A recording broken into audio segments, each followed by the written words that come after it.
Hello and welcome back. In this video we're going to take a look at another technique for adding light and shade into photographs. This technique was shown to me by the incredible Christian Fletcher, probably one of Australia's best known professional photographers. And if you haven't checked out Christian's work, have a look at his website and you'll be amazed at the quality of his work. So let's dive in and have a look at how this technique works. As I mentioned, Christian Fletcher is one of Australia's best known professional photographers, and if you're in Australia you probably already know that, but if you're overseas looking at this video, go and check out Christian's website, christianfletcher.com.au, and you'll see some examples of his extraordinary landscape work and other interesting works that are sold via his gallery in Dunsborough, Western Australia. Absolutely incredible photography and one of Australia's leading exponents of landscape photography. So enough free plugs for Christian. Let's get on and have a look at what our images are all about. So what we're looking at is, in a lot of landscape photography, particularly when we're photographing inside a forest or a situation like this, we really want to photograph on a day when it's overcast and there's not too much direct light coming through because of the contrast that it introduces into the images. So the technique we're going to have a look at today can take us from that to this image where we've brought in the light and made a much more interesting photograph. Or in this instance, this one a little more subtle, just brought in and painted in some light that will help to enhance the feeling and the atmosphere in the forest. And in this one we've gone a little bit stronger and produced those beautiful light rays coming through the rainforest canopy. Again, a technique that's quite simple to achieve.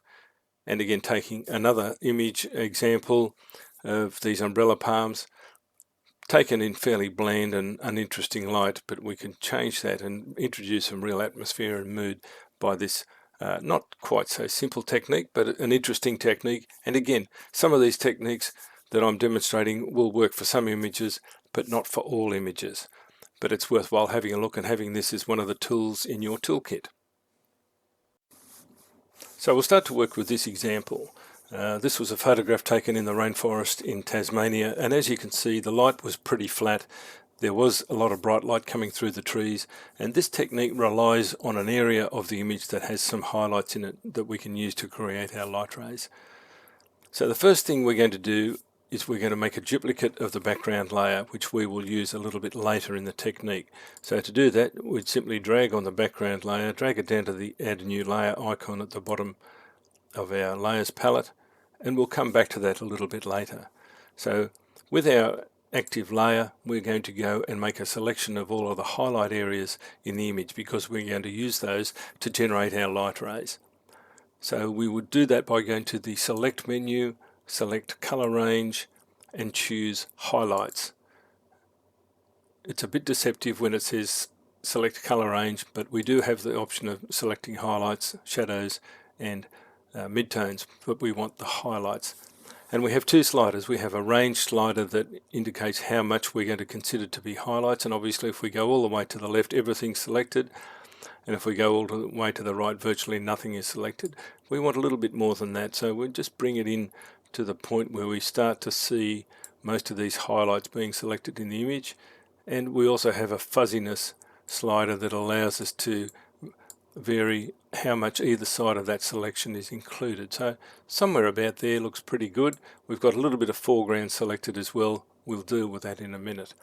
So let's click on OK, and we now have an active selection on the image. And you'll see here that some of these foreground areas have been selected. I don't want those as part of what we're going to work with, so I'm going to remove that from the selection.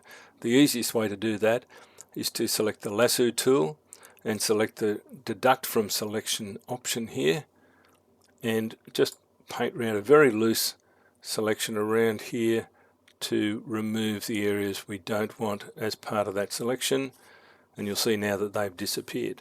So we now have a selection of all of those bright areas of the image available to us. So what we're going to do now is make a new layer with just those highlight areas selected. And to do that we have two options. We can either use the shortcut Control J to make a duplicate layer with those highlight areas included, or we can, with that selection active, we can go to edit copy and then edit paste. So here we have this layer here with that selection copied. Now I'm going to add on another layer below this so we can see how the technique works, but it's not required as part of the technique. So I'm going to add another blank layer above our background layers, and I'm going to fill that with black. This just helps us to visualize what we're working with. And here you can see this is my layer above that's just the highlight areas of the image.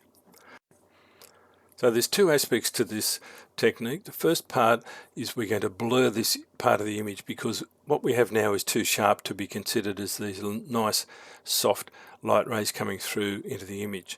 So to do that, we have this layer selected.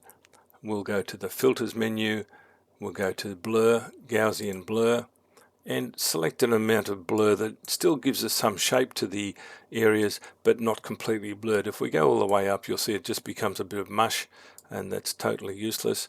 And if we don't do enough blurring, it's still too highly defined. So it's a matter of a little bit of experimentation to find something that gives you a decent amount of blur. This looks okay, so we'll click on OK,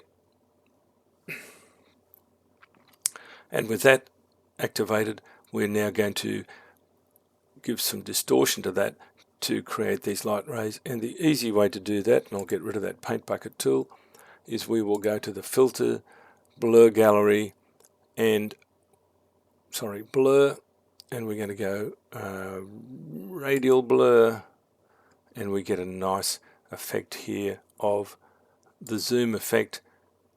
And unfortunately you don't get a preview, but let's just put it into probably about 80 out of 100. We'll say OK with that, and we'll see what happens. If we don't like it, we can go back and undo. That's not looking too bad. That gives us some nice soft light rays, but it's not quite right yet. So let's turn off our black background layer so we can see what's going on. Can't really see that terribly well. So let's go back to our active layer, and we'll now go and distort those rays so that we get that idea of the light path coming through. So we go to Edit, Transform, and Distort. And with that active, we'll need to zoom back quite a bit because we're going to distort this quite a lot. And we might want to just bring it down, something like that. And again, if this doesn't work, you can go back and undo and redo it. So with that amount of distortion selected, let's say OK,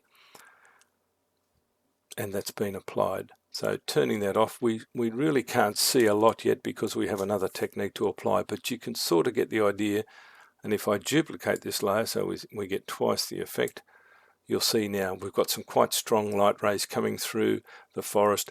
Looks really impressive, but there's no light on the forest itself.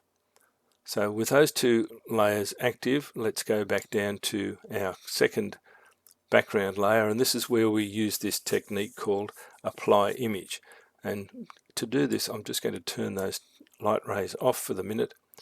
With that layer selected, we go to the image, apply image menu, and you'll see that what it does is it's making the image much more dark and also affecting the colors a little bit. And we have a couple of options here.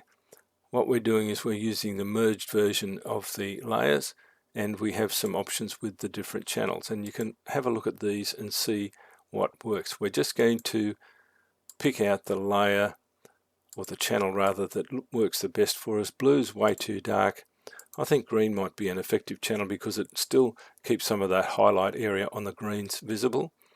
And our blending mode here is what's important. We're using the multiply blend mode to make the image much more dark, and then we will paint back in the light where those light rays are falling on the image.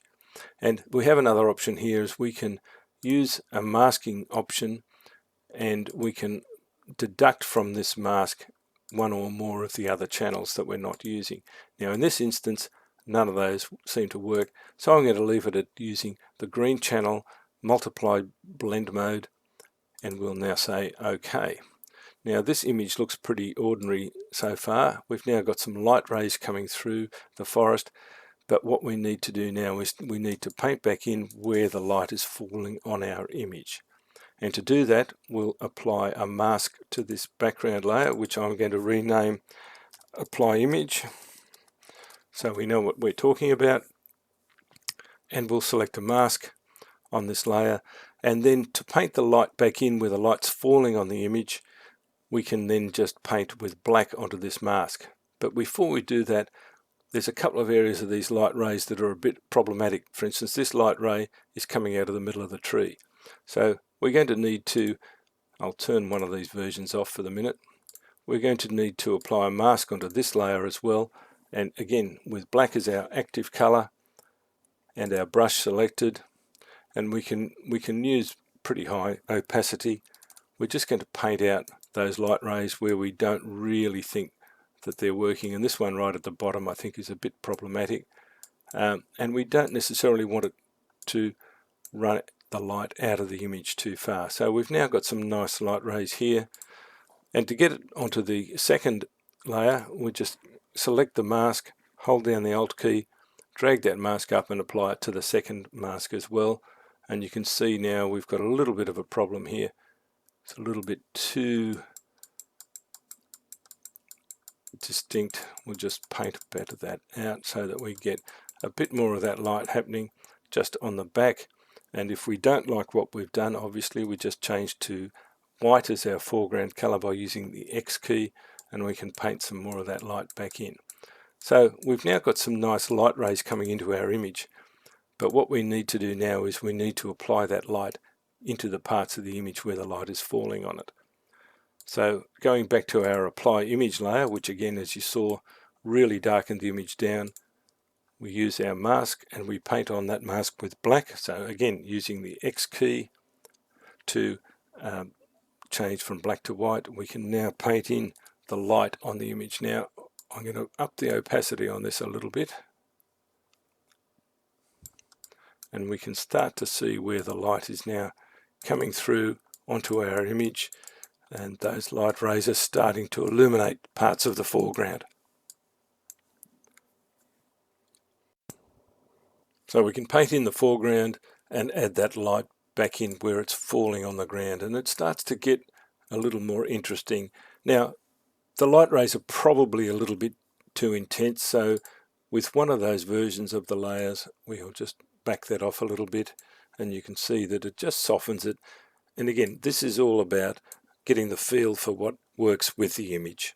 One of the things you'll see is that the trunks of the trees are a little bit too dark, so when we come back to our Apply Image layer, we're going to need to paint those trunks out because they're just a little bit too dark. And again, I'm just going to build the color up a little bit here, and just take out some of that darkness so that we start to see where the light's falling on the tree. And you'll see automatically the higher, brighter parts of the image are going to start to stand out. So we're getting a little bit more definition in our trees just by the fact that we've darkened the whole thing down, and we're adding a little bit of light back in. And so this left-hand side of this tree is not going to be illuminated by these light rays, so that should stay dark. But the right-hand side, we can start to add the light rays back in. And again, it's just a question of looking back at the image and seeing where the light is going to fall, and we can even sort of soften the foreground a little bit more where those light rays are coming through. Now this looks pretty good so far, but there's one other thing that we can do to this, and this is an optional addition if you like, and that is with these two layers visible, we can add a little bit of color into that light, and I think this might benefit from being warmed up a little bit.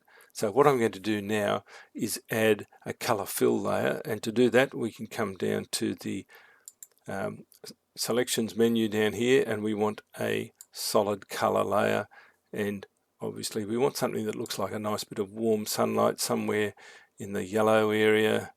Let's have a look. Yeah, maybe that's a bit too bright. Let's go a little bit more orangey yellow,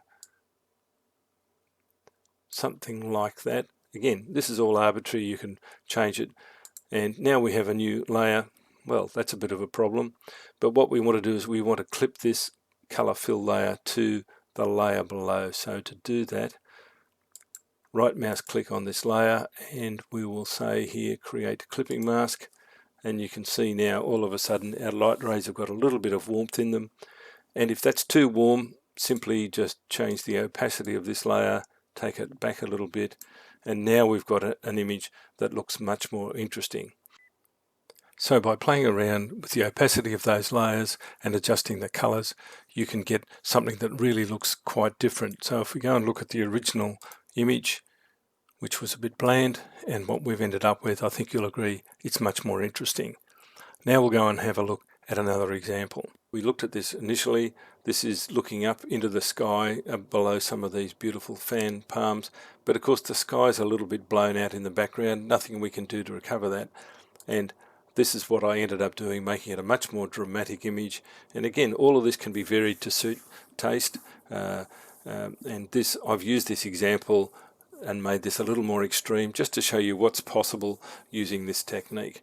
So without having to go back to all of these other layers, what I did here was I didn't actually apply the image in this layer. I purely selected the highlights and applied them as a separate layer. So let's just have a look here. I'll add another layer here and fill that with black so we can see what's happening with the light rays, and I again doubled up the layers to create the effect and added quite a lot of color into that distorted image.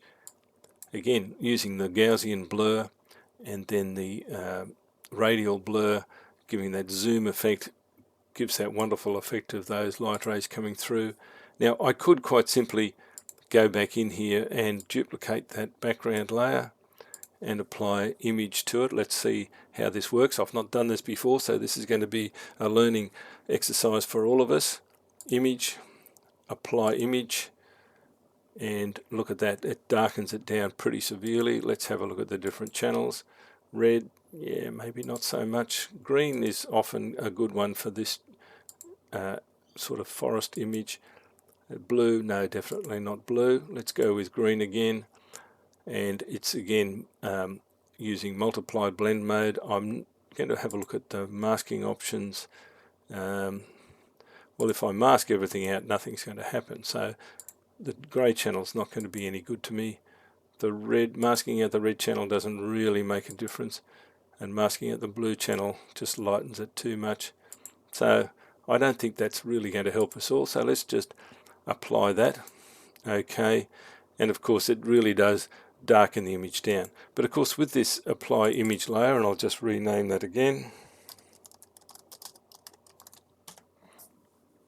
you've always got the option of just dropping the opacity back to give it a little bit more of a natural feeling.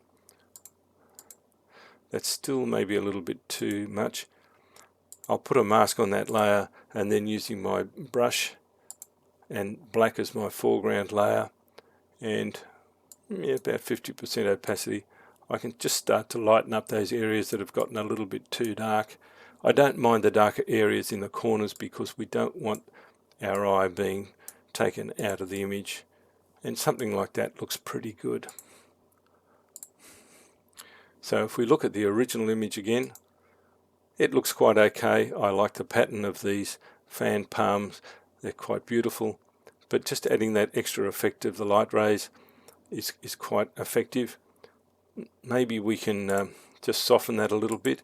So I've duplicated that layer of the light rays, and I can play with the opacity just to make it a little softer if it's just a little bit too dramatic. And again, this is all about applying to your taste and what works for you. But I think that this definitely makes a difference to this image over the original. The burnt out sky is really a bit too distracting, but putting these light rays in really makes the image much more effective. So finally, I'm just going to look at one other example of the fan palms that was taken again in the rainforest. And this one I've used a slightly different technique. I've not used the light rays to add the light onto this. I've just purely used the apply image layer to create the effect of the lighting. And you can see with this base image, a few little problems here with a couple of really bright burnt out hot spots from the light. We'll show you how to address those as we move through the image. So here's the final image. Let's go back to the beginning and see what we started with. So our image as opened. This was problematic to deal with that really bright spot. So what I did was I created a new blank layer and simply cloned that area out, because it's not an important part of the image. It doesn't really matter for this exercise. These other brighter areas we're going to deal with separately towards the end. But firstly, what I did was I apply image, and this time I selected the red layer, and what I'm going to do is just disable that mask. You can see now that the red channel that I used this to blend on has darkened everything down and kept our background quite dark. And then what I simply did here, and if I click on my mask, you can see a very precise application of painting on, just very simple brush strokes just to paint the light in where I want to see it. So click on the Alt and on the mask to turn that back off. So what I've done is I've just painted the light in to the areas where I want to see that soft light coming through the rainforest canopy, and it was really just all about these shapes. And you can see the effect of that is really quite dramatic. But I've still got a little bit of a problem with all of these bright spots in the background. And we have another technique that we can use for this. I have an action that I've developed for this, but let's simply do this step by step. So I'll come back to my base image, and I will say go into my selection menu, color range. This time again I'm looking for highlights, and I'm just looking for all of those bright areas that are causing me a bit of grief. I've got a few highlights now coming up out of this area, but I'm really concerned about these bright spots, as you can see in the background.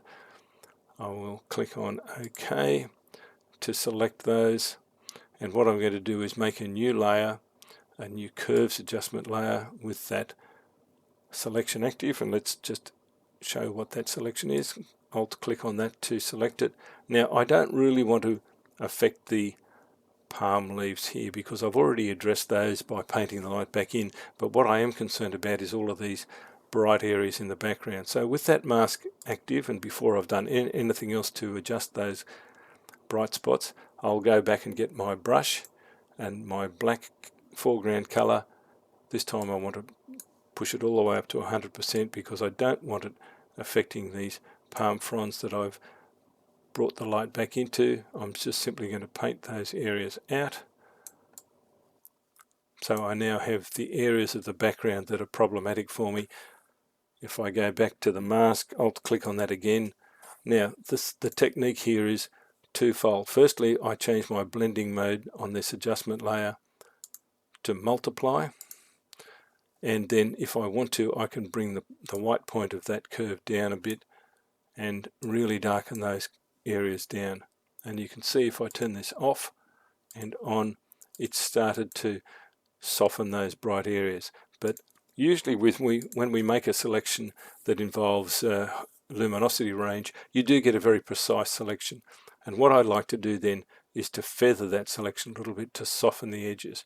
And because we can visualize that by selecting the mask and moving this feathering slider, we can adjust that to suit. Now if we go too far, it gets too soft, but somewhere about there where it just starts to soften the edge makes a difference. And you can see there that now those bright spots have really darkened down a little bit. And if that doesn't give you enough of a solution to that problem, just simply duplicate that layer, and you'll see that again, using that second version of the layer, we get a much stronger effect. And I would go into that feathering and give that a little bit more feathering the second time through, just so that we're not getting a distinct edge to those highlight areas.